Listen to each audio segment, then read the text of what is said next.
오늘도 하나님의 위로가 예배드리는 여러분들과 함께 하시길 주님의 이름으로 축복합니다. 우리 앞뒤 좌우에 계신 분들과 인사를 나눕시다. 잠자루셨습니다. 함께 예배드리니 힘이 납니다. 우리 한 번 더 인사합시다. 소망 잃지 말고 삽시다.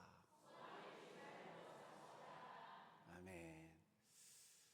참 연일 계속되어지는 이 장마철, 장마라고 하기에는 이제 기상학자들이 이제는 장마철이라기보다는 우기라고 해야 되는 거 아니냐라고 이야기합니다. 주말과 또한 이곳저곳에서 이 비 피해로 인한 인명사고까지 참 가슴 아픈 소식들이 연일 들려오고 있습니다. 참 이러는 가운데에 참 하나님께서 얼마나 위대하신가, 그리고 또 우리의 모습을 한번 돌아보게 되어지지요.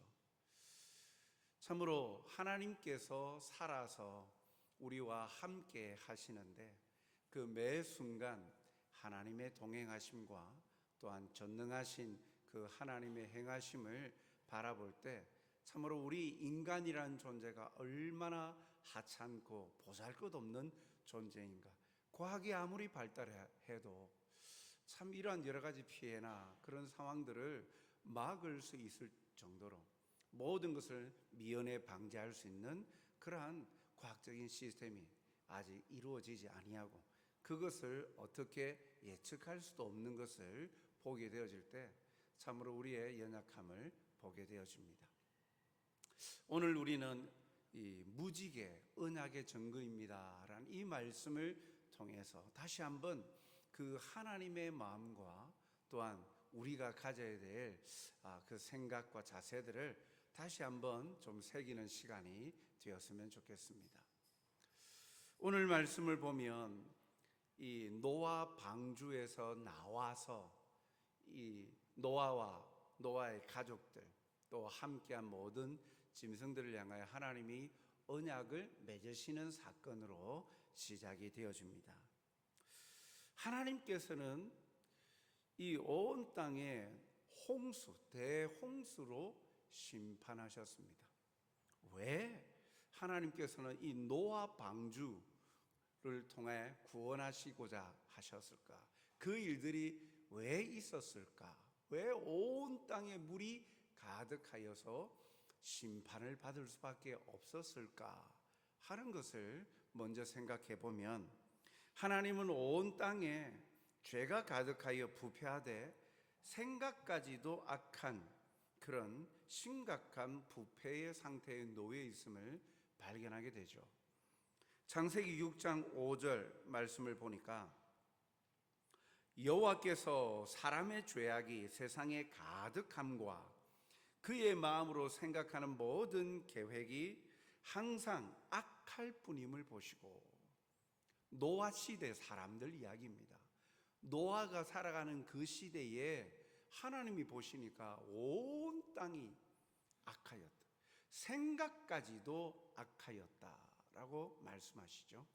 그래서 6장 12절을 보니까 하나님이 보신즉 땅이 부패하였으니 이는 땅에서 모든 혈육이 있는 자의 행위가 부패하였더니더라. 혈육이 있는 모든 자들, 모든 인생이 부패하였다라고 하죠.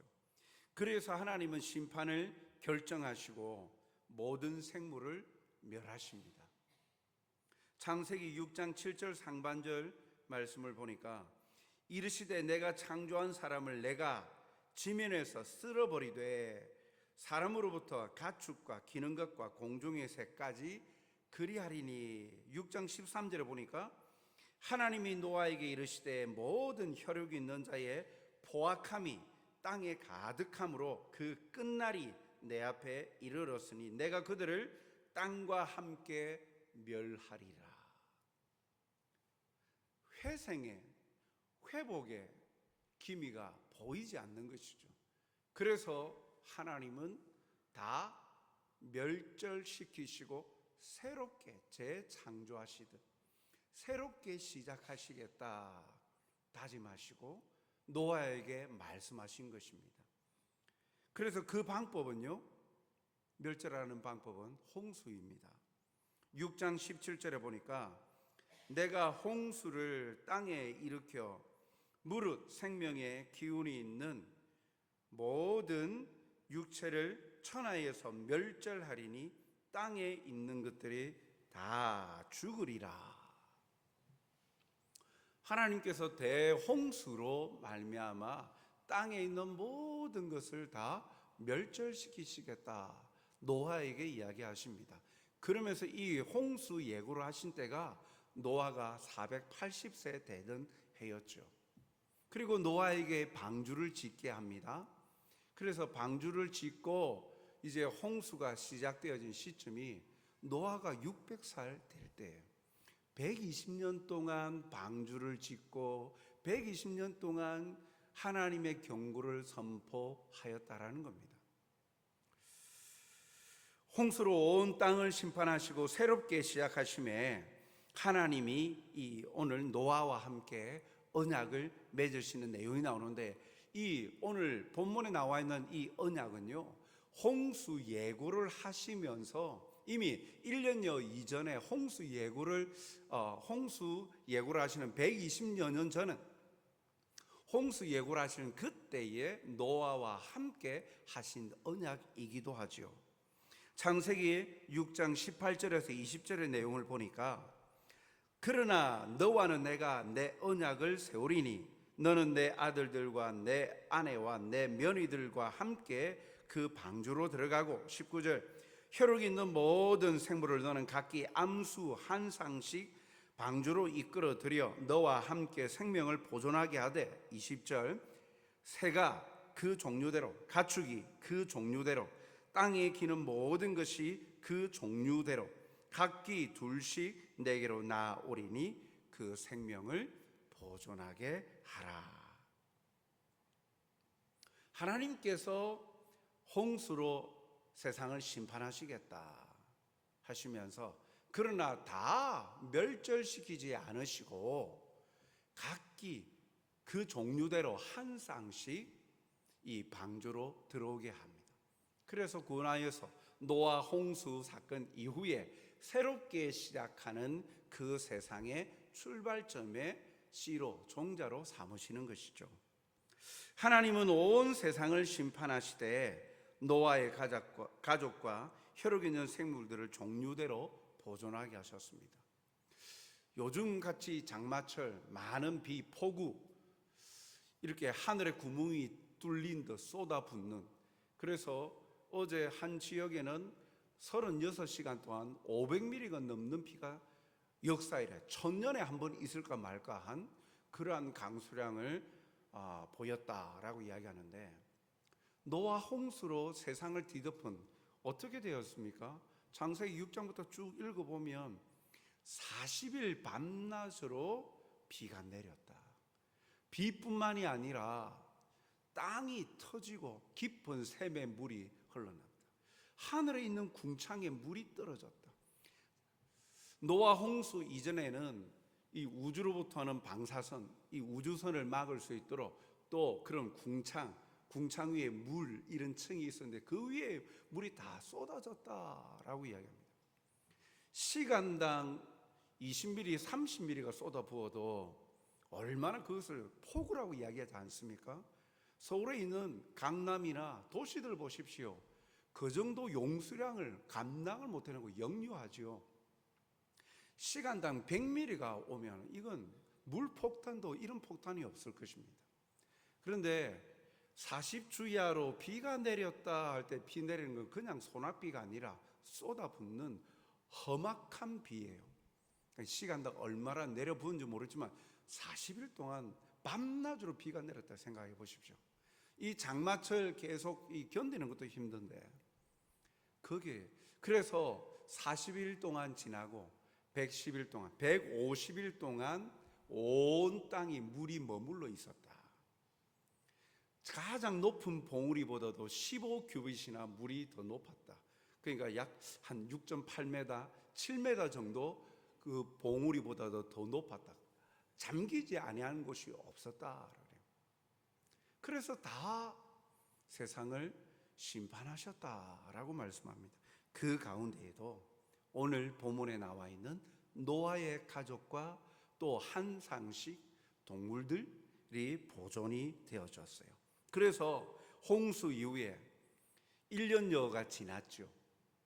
370일 정도 일주일 동안 방주에 머물렀고, 비가 내리고 완전히 이 땅이 다 말라서 방주로 나오기까지 370일간은 방주 속에 377일간 방주에 있었죠.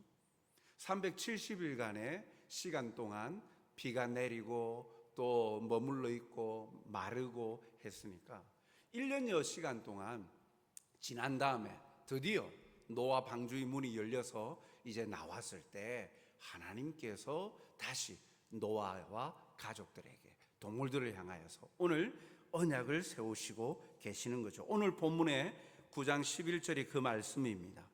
내가 너희와 언약을 세우리니 다시는 모든 생물을 홍수로 멸하지 아니할 것이라. 땅을 멸할 홍수가 다시 있지 아니하리라.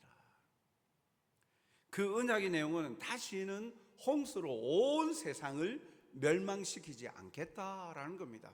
국지적으로 홍수가 나서 무너지고 하는 일은 있을지 모르지만 노아 홍수 때처럼 온 세상이 물로 뒤덮일 일은, 이제 그렇게 심판하는 일은 없다라고 말씀하시는 것이죠.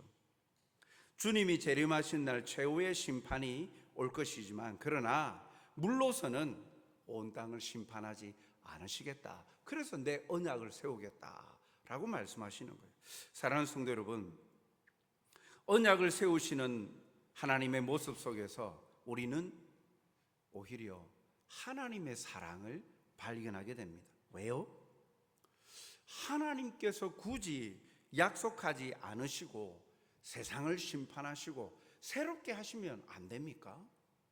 하나님이 주인이시고 창조주이시고 하나님이 주권자이신데 노아에게 나타나가지고 내가 너하고 언약을 세우는데 온 땅을 내가 다 휩쓸 것이다, 다 깨끗하게 하시고 새롭게 창조하시면 안 됩니까?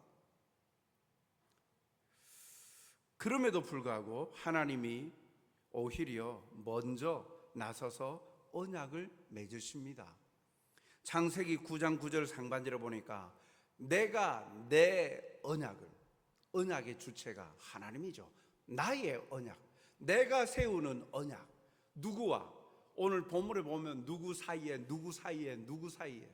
노아 사이에, 노아 가족 사이에, 노아와 함께 하고 있는 그 동물들, 생물들 사이에 언약을 세우겠다 하셨어요. 하나님이 직접 언약을 세우시고 멸하지 않겠다 약속을 하십니다. 하나님은 전능자이시고 주인이심에도 불구하고 고압적인 자세로 다가오지 않으시고 이렇게 언약을 통해서 인격적으로 자비함으로 나오십니다. 약속을 하시는 거예요. 우리가 성경을 보더라도 성경 구약 신약 이것부터가 옛 언약, 새로운 언약, 예수님이 이 땅에, 메시아 되신 예수님이 이 땅에 오시기 전 하신 하나님의 약속, 옛 언약, 구약, 예수님이 오시고 난 이후에 새롭게 더 구체적으로 생생하게 약속하신 내용, 신약. 이 성경도 약속으로 이루어져 있지 않습니까? 그리고 그 약속을 하나님이 성취하시는 거예요. 이루시는 모습으로. 장차 계시록을 통해서는 장차 이루어질 일에 대해서 약속을 하시고 말씀하시고 그것을 반드시 이루실 것에 대해서도 우리에게 보여주시는 내용이 성경 아닙니까? 우리가 하나님과의 관계를 맺게 된 것도 이처럼 하나님의 언약, 약속으로 이루어진 우리는 언약 공동체인 거예요. 하나님과 관계를 맺을 때 우리가 잘해서 우리가 먼저 손을 내밀고 하나님과 관계를 맺게 된 것이 아니라 하나님이 우리를 창조하시고 우리와 관계를 맺으시는 그 모습은 언약, 약속으로 맺으셨다라는 거예요. 그런데 이 약속을 세우시는데 오늘 본문에 쓰여진 하나님이라는 이 호칭의 표현은요, 엘로힘이라는 단어를 사용하는데, 이건 이 약속을 이행하는 데에 쉴 수가 없고 다함이 없는 전능하신 능력의 하나님의 이름을 나타냅니다. 능력의 하나님, 전능하신 하나님. 그 약속을 이행하시는 데에 능력이 없어서, 야 미안하다, 내가 참 거기까지 내가 생각을 못했어, 거기까지 내가 할 수 없었어, 이렇게 자기의 능력 없음을, 자기의 한계를 말하는 것이 아니라 이 약속을 맺으시면서 하나님이 엘로힘 하면서 이 표현을 사용하신 것은 전능자이신 하나님께서 약속을 하시는데 이 약속을 반드시 이행하시겠다라는 그 이행에 대한 확실함을 보여주는 것이죠. 내가 내 언약을 세우리니 하시면서, 내가 너를 사랑하여서 내가 약속한 대로 내가 반드시 그 약속을 이루고 너희들을 보존하고 새롭게 하리라, 내가 반드시 이루어낼 것이다 라는 하나님의 강한 의지와 더불어서 그 가운데 그리 아니하셔도 되는 창조주 하나님께서 우리와 같이 낮아지셔서 우리에게 약속을 하고 계신다는 것, 우리를 향한 사랑이라는 거죠. 오늘도 약속하신 것을 신실하게 이루시며 또 자비하심으로 다가오신 하나님을 믿고 신뢰함으로 힘있게 살아가는 성도들이 되시길 주님의 이름으로 축복합니다. 하나님께서는 이 약속을 반드시 지키시겠다라는 것을 보여주시는 증거를 제시하십니다. 그 증거가 뭐냐? 오늘 9장 13절을 보니까, 내가 내 무지개를 구름 속에 두었나니 이것이 너와 세상 사이의 언약의 증거니라. 내가 이 약속을 반드시 내가 지키겠다. 그 증거로 무엇을 제시하셨습니까? 무지개입니다. 무지개를 보이게 하심으로써 하나님이 반드시 약속을 지키겠다 약속하시는 거예요. 그런데 이 무지개는 우리가 보기에 아름다워 보이는 그러한 모습으로만, 그러한 것으로만 의미를 다하지 않습니다. 이 무지개라고 쓰여진 이 단어는 원래는요, 활이라는 뜻이에요. 화살을 쏘는 활이죠. 활이라는 뜻입니다. 이것은 공격형 무기죠. 때로는 심판의 도구로 의미가 전달되어지기도 합니다. 무지개가 그런 뜻이에요. 그런데 13절 상반절에 보니까 뭐라고 말씀하셨습니까? 이 무지개를 13절 상반절, 내가 내 무지개를 구름 속에 두었나니, 내 무지개를 구름 속에 두었다 라고 말합니다. 구름 속에 두었다라는 것은요, 마치 전쟁을 끝내고 이제 더 이상 무기가 필요 없어서 활을 어디에다 걸어 두는 것 같이 무지개를 구름 속에 걸어 두었다라는 거예요. 무슨 말입니까? 하나님의 진노와 심판을 끝냈다라는 거예요. 이제는 평화의 시대다라는 거예요. 구름 속에 내 무지개를 두었나니라는 것은 이제 나의 진노와 심판이 끝났다라는 거죠. 이제 물로서 심판은 끝났다라는 증거로 보여주시는 겁니다. 창세기 9장 14절 하반절에서 15절을 보니까 무지개가 구름 속에 나타나면 다시는 물이 모든 육체를 멸하는 홍수가 되지 아니할지니라. 무지개가 나타나면 너희는 뭘 생각하느냐? 홍수로 모든 육체가, 온 땅이 물로서 심판받지 않을 것이다. 하나님의 약속을 떠올리는 것이죠. 그래서 이 무지개를 통하여서 홍수 심판이 끝났다라는 것을 나타내시는 겁니다. 또한 이 무지개는요, 물로서의 심판 종료뿐만 아니라 하나님의 보호하심과 보존하심의 약속이기도 합니다. 9장 14절에 보니까 내가 구름으로 땅을 덮을 때에 무지개가 구름 속에 나타나면, 내가 구름으로 땅을 덮을 때, 성경에서 이 구름은요 보통 이제 대부분 고난과 위험을 비유적으로 나타낼 때 여러 번 사용되어 주고 있습니다. 구름으로 땅을 덮는다라는 것은 온 땅에 그런 환난과 고난과 위험이 가득하다라는 걸 말하죠. 이러한 표현들을 보면 에스겔서 30장 3절에 보면 그날이 가깝도다, 여호와의 날이 가깝도다, 구름의 날일 것이요. 여호와의 날, 심판날이죠. 심판날, 주님이 재림하시는 심판날을 말합니다. 그런데 그 날을 여호와의 날이 가깝도다, 구름의 날일 것이요. 여호와의 날, 심판의 날과 구름의 날 동일하게 반복적으로 교차적으로 말씀하고 있죠. 그리고 또한 에스겔서 30장 18절 하반절에 보면 날이 어둡겠고 그 성읍에는 구름이 덮일 것이며 그 딸들은 포로가 될 것이라. 기상학적으로 이제 비가 올 거다, 구름이 덮인다, 그런 가시적인 표현만이 있는 것이 아니라 암묵적으로 함축되어진 의미가, 그 땅에 구름이 덮인다라는 것은 고난과 위험이 가득 차는 환란의 시기를 나타낼 때 성경은 종종 이런 표현을 사용한다는 거예요. 하지만 오늘 본문 14절 읽었던 것처럼 내가 구름으로 땅을 덮을 때에 무지개가 구름 속에 나타나면, 구름으로 덮일 때에 무지개가 나타나며, 그것은요 먹구름과 같은 상황일지라도 무지개가 나타나면 하나님께서 그 모든 상황을 정리하시고 그치게 하신다는 거예요. 평화와 회복을 약속하시는 하나님 되심을 무지개를 통해서 보여주시고자 하시는 것이죠.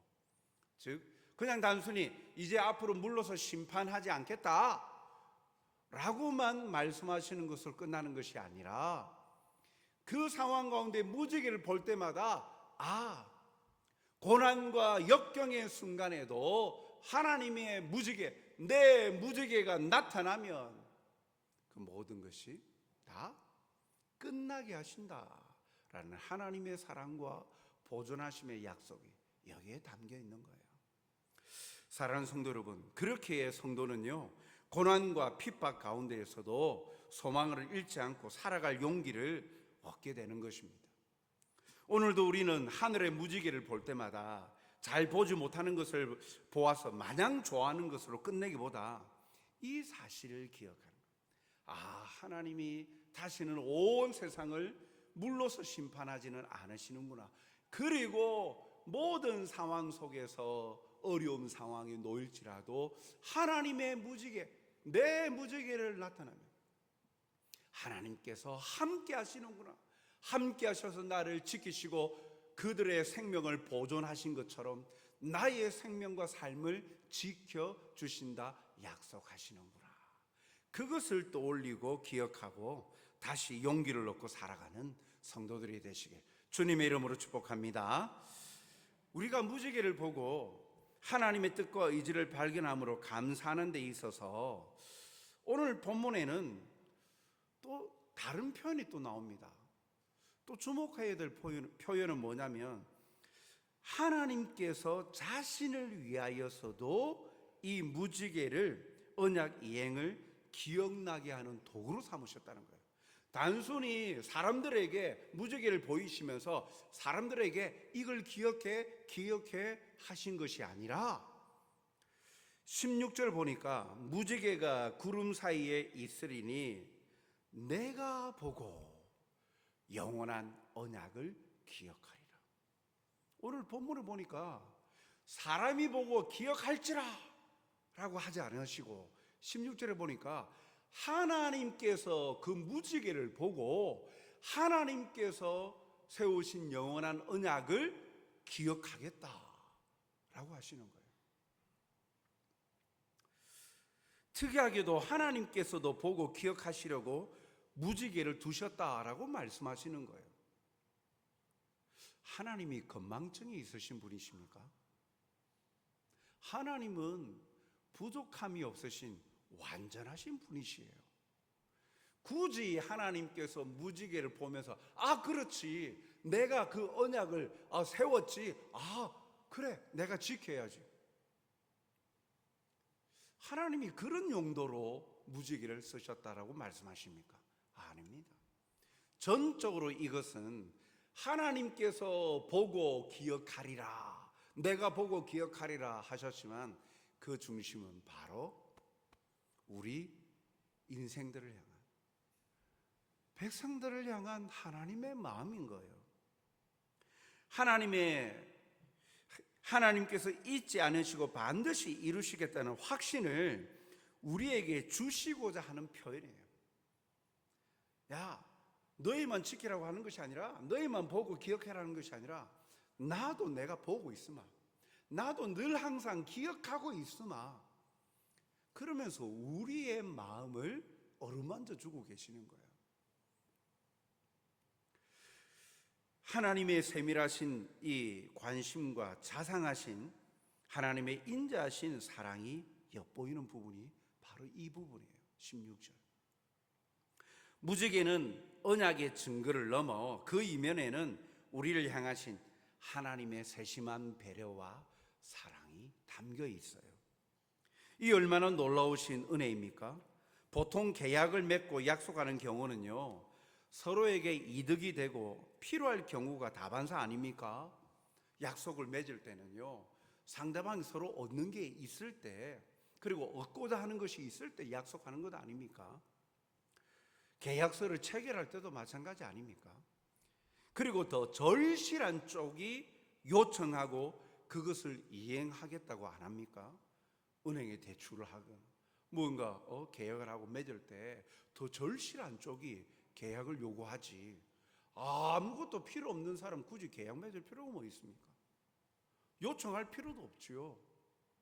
그런데 하나님이 먼저 무지개, 소위 말하는 무지개 언약을 맺으셨어요. 하나님께서 무엇이 부족하십니까? 무엇이 절실하십니까? 부족하심이 없고 완전하신 분 아닙니까? 그럼에도 먼저 언약을 맺으시고 또 하나님 본인께서 보고 기억하시겠다, 무지개를 만들어 두셨다라는 사실은 죄인된 우리를 향한 하나님의 배려요, 하나님의 사랑이 아니면 설명할 수 없습니다. 그렇기에 이 무지개 언약을 통해 우리는 세심한 하나님의 마음과 사랑을 생각하고 감사해야 합니다. 무지개를 볼 때마다 하나님의 그 세밀한 모습과 사랑, 자비하심을 느끼는 것이죠. 그리고 깨닫는 것이죠. 사랑하는 성도 여러분, 그런데 오늘날 우리는 무지개 하면 먼저 무엇이 떠오르십니까? 각자 다양한 것이, 당장 하늘에 무지개 떠오르시는 분도 있지만, 저는 설교를 준비하면서 참 가슴을 쳤어요. 목사의 마음에 무지개 할 때 하나님의 이 성경에 나와 있는 무지개 언약도 생각남과 동시에 더 크게 또 생각나는 게 또 있다라는 거예요. 전 세계의 무지개의 대명사가 된 것 뭔지 아십니까? 동성애자, 성적 소수자라고 이야기하는 퀴어. 얼마 전에도 7월에 서울에서 퀴어 축제가 열렸죠. 서울뿐만 아니라 대도시 곳곳마다 열립니다. 전 세계에, 물론 미국에서부터 출발하였습니다만, 1970년대부터 출발하였습니다만, 전 세계적으로 퀴어 축제가 일어납니다. 그런데 그들을 상징하는 로고와 같은 깃발, 그게 무지개색 깃발이에요. 물론 그들이 지금 들고 이 동성애자를 지칭하고 이 퀴어 축제하면서 그들의 이 정당성과 다양성을 하는 깃발의 그 색깔은 무지개 7색깔은 아닙니다. 6가지 색깔, 남색이 빠져 있어요. 빨주노초, 파, 보라색, 이렇게 6가지 색깔이죠. 최초 그것을 기한했던 사람은 8가지 색깔이었어요. 그리고 그것에 다 의미를 부여하다가 이제 그것이 분홍 색깔이 들어가 있었는데, 분홍 색깔은 그때 대량으로 판매하기는 이 시료가 약해가지고 그 분홍색을 없애고 빨주노초 파남보로 하다가 어떤 특정한 사건을 통해서 시비를 벌려고 양쪽 길에 서서 시비를 벌려고 하다 보니까 7개는 4대3이잖아요. 그래서 3대3으로 하기 위해서 편의를 위하여서 남색을 빼버리고 이렇게 6가지 색깔로 되어진 것이 지금까지 대중적으로 되어진 그들의 색깔, 무지개. 그래서 무지개, 다양성 이야기하면서 자신들을 존중해 달라는 것이죠. 이것이 참 놀랍게도 신학 세계 가운데도 퀴어 신학, 동성애 신학까지 나오고 있어요. 다른 걸 말하고자 하는 것이 아니라 하나님께서는 무지개를 만드시고 무지개를 보며 기억하시겠다. 그리고 너희도 기억하라. 그런데 이제는 무지개가 그것으로 바뀌어버리는 이 안타까운 현실을 참 볼 때, 시간이 가면 갈수록, 시대가 지날수록 하나님이 그 깊으신 은혜와 사랑을 기억하고 되새기게 하는 것이 쉽지 않은 시대가 되어져 버렸습니다.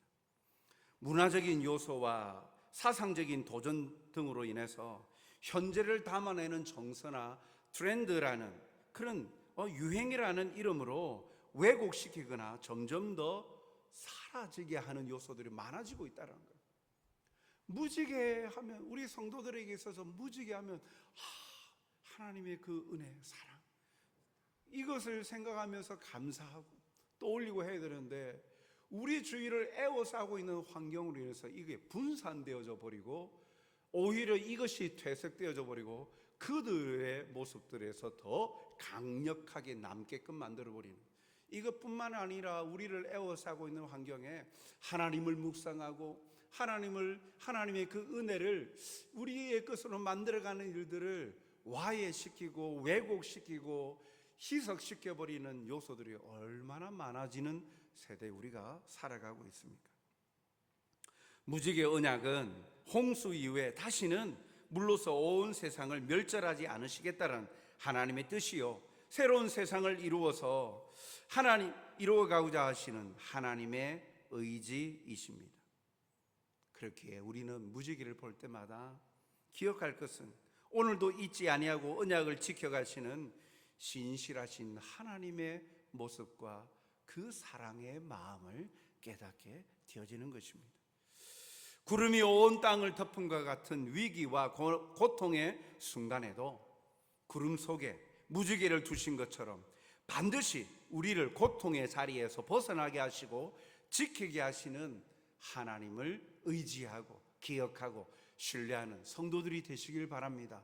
오늘도 힘든 삶의 환경, 굴곡의 순간순간마다 오늘 이 무지개 언약을 생각하시면서 곳곳에 하나님께서 내가 너와 함께하마, 내가 너를 버리지 아니한다, 포기하지 아니한다, 너를 끝까지 지키리라 약속하시는 그 하나님의 위로와 사랑을, 그 세심한 은혜를 우리가 기억하며 힘을 얻고 살아가시는, 용기 얻고 살아가시는, 다시 일어나 담대히 살아가시는 여러분들이 되시길 주님의 이름으로 축복합니다. 사랑과 자비가 풍성하신 아버지 하나님, 오늘도 우리를 향한 하나님의 마음을 발견하고 깨닫게 하여 주시니 감사합니다. 온 땅을 뒤덮었던 물들을 하나님께서 거두시고 새롭게 시작하시며 다시금 새롭게 언약을 맺으시며 자자손손 하나님의 보호하심과 또 함께하심, 약속을 지키시는 신실하신 하나님 되심을 우리에게 보여주셨습니다. 오늘도 깨닫고 이 말씀대로 오늘도 하나님이 늘 항상 함께 하시어 우리와 동행하시고 지키시고 보존하시며 새 하늘과 새 땅의 자리로 나아가도록 이끄시고 인도하시는 하나님의 특별한 은혜에 감사하며 말씀대로 순종하는 삶을 살아 약속하신 복을 누리는 복된 자들이 되게 도와 주시옵소서. 오늘 이 시간에도 온 땅이 구름을 뒤덮은 것 같이 참으로 끝도 보이지 않는 암울한 시기를 또 지나고 있는 성도들이 있습니까? 그 속에 구름 속에 무지개를 두시고 무지개를 나타나게 하심으로 하나님이 함께 하시고 다시금 회복시키시고 이루어 가시는 하나님의 음성과 역사하심을 목도할 수 있도록 주여 도와 주시어서 새 힘 얻게 하여 주시옵소서. 용기 얻게 하여 주시고 다시금 신뢰하며 하나님을 의지하며 나아가 하나님의 풍성한 사랑을 경험하는 복된 심령들 되게 도와주시옵소서. 감사하오며 예수님 이름으로 기도하옵나이다. 아멘.